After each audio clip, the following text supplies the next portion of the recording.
So this is Cielo's work session today. We rode again yesterday as well.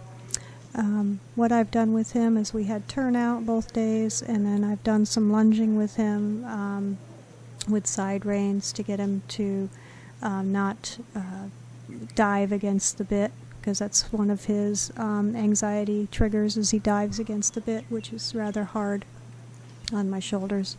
So he's learning that that's not really feasible options. So we're starting at the beginning of the riding part. I'm doing some suppling work, getting him to soften. You can see I'm asking him to bend and flex both directions and give. And then you'll see we do some trot work. If we start some lateral work first, and then we go into the trot work.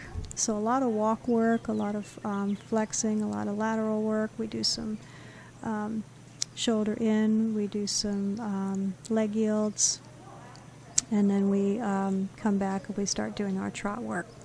So in the trot work, I'm looking for him to stay light. I'm staying in contact with the bit, but not hanging on the bit, not grabbing the bit and diving. And I want him to be soft and self-carriage, because he has a very heavy head and neck, and he can throw his weight down into the reins, and it's quite difficult for me.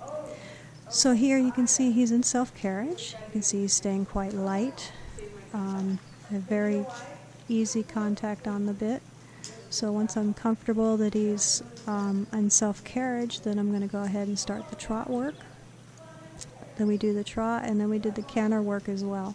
And in the canter work, which is where his main anxiety tends to show up, I'm just asking him to go forward, to be light on the rein. If he starts to grab the bit or try to dive or pull, then I ask him to check a little bit with a half halt, just wiggle my fingers for a half halt, keep my leg on him, and then ask him to settle.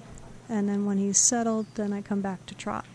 So that's some of the work that you're going to see here. And then we finish out with some stretching, some stretch at the trot, which again is where he tends to dive. So I'm trying to get him to just slowly take the reins as I let them through, rather than just grab the bit and dive. So this is an ongoing project, and bit by bit it's improving. It's not going to happen overnight, so this is going to be a work in progress. So anyway, enjoy.